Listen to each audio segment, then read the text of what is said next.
What's up guys, I'm in Darkness. Now this is part 2 of my tactical gear and my gear kit review. So basically this is my updated version. This is what I actually wear at skirmishes now, opposed to my belt. Sometimes I'll wear my belt depending. I also have a Molly drop leg pouch that can fit like 6 M4 mags in it, and sometimes I'll wear it depending, but I find it's quite bulky and I can't sprint or run very heavily, very comfortably, and this kit gives me a lot more the ability to run without actually having any like issues. Like drop leg pouches kind of rub a little, and some people like them, some people don't, but that's just an honest opinion. They sometimes get in the way.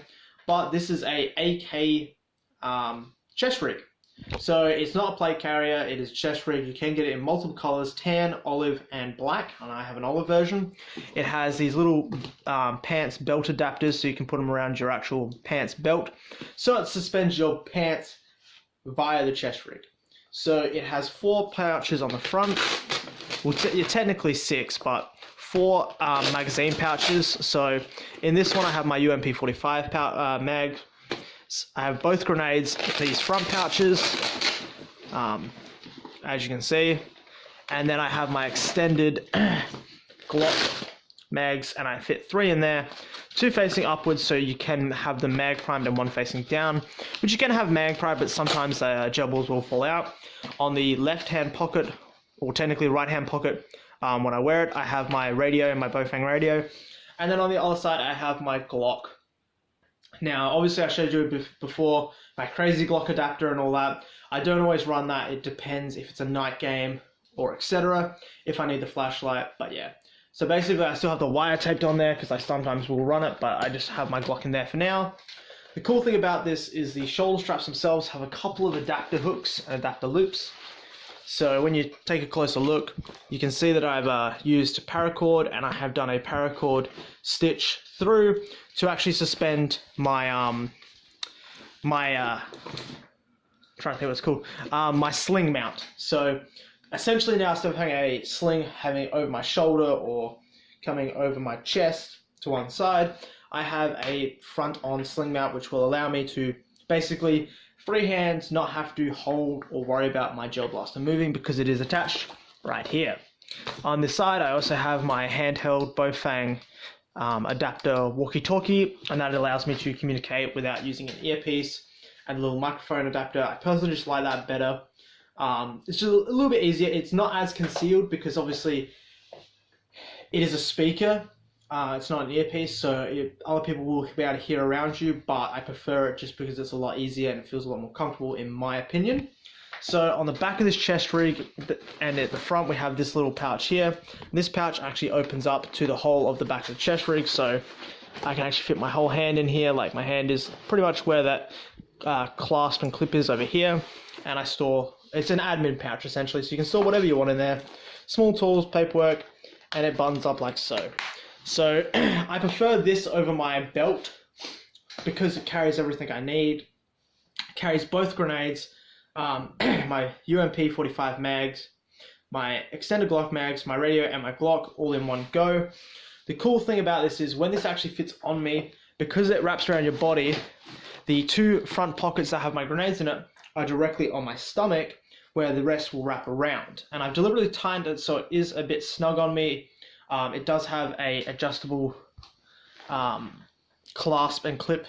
As you can see, you can actually adjust the size of it, so it is a more one size fits all kind of rig, opposed to some of the cheaper plate carriers you can find, which are adjustable to a degree, but not as comfortable for larger players and for people with a bit of a belly. But the cool thing about this is I can actually go full prone, and a lot of people can't do that with their chest rigs because the magazines are made out of plastic, and I would find they're probably the weakest thing out of everything on the blaster.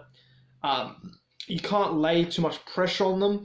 But the cool thing of this is, because my grenades are there, I can physically lay down on top of my grenades, still access my Glock while proned, and have my blaster in front of me, change mags, and have the Glock mags and the UMP mags to the sides of my body, where the grenades are taking all the pressure. Now the grenades are extremely strong unless you literally throw them a million times onto concrete. They do not break. They take a long, abusive life, as I can see, And yeah, so basically I can lay down and go prone, fully comfortable, fully accessing my Glock, my sidearm, my magazines, and my radio without any issues. Now that's an ability not many people consider, but I personally consider it because I find getting to lay down and lower your profile is quite handy in a lot of situations. And having this ability without being concerned about breaking anything or crushing mags or splitting the shells or the sides of the magazines is quite cool, because not many kits can actually do that, and I personally like the fact I can actually do that over a lot of people that can't lay down or risk breaking stuff. Now, I've seen a lot of people risk and do weird maneuvers because of the possible chance of breaking stuff. I know I've butchered a lot of words today. I am having an absolute head cold right now, so I keep on sniffling. I'm trying to keep the pronunciations correct without boring you all. But this is what my chest rig looks like. I think it looks really, really cool. It goes well with my tan shirt. Well, not my tan shirt, my olive shirt, I should say, with the olive color, of course, the olive green. And I personally like it a lot better. It works a lot better. These have a Velcro and also 2 buttons, so you can button lock it down if you really want to. I just find the Velcro is perfectly fine. There's no point button locking it. You can put D-rings or like keyring adapters on these to grab them, just pull them up a little bit easier. But I haven't done that at all. And yeah, it's quite a really, really good kit to have. I'd personally recommend it because instead of buying all the pouches like I did with my tactical belt, this only cost me $25. Yes, I know you cannot physically alter where the pouches are. The pouches come where they are, and that could be a disadvantage for some people. But for $25, you get a lot out of it. You get 4 large magazine pouches, 2 medium-sized pouches you can put like stuff in, and then you get your admin pouch. So you get a lot for the one deal, and I personally recommend it. So guys, I found this on AliExpress and on eBay. Prices do vary on both websites, depending where you get it from. If you get it from Asia or in Australia, the prices do vary, but mine came from China, so I paid around $25 on AliExpress. Now guys, if you've got any questions, don't forget to hit me up on Instagram of Daggers in Darkness, and I'll catch you guys next time.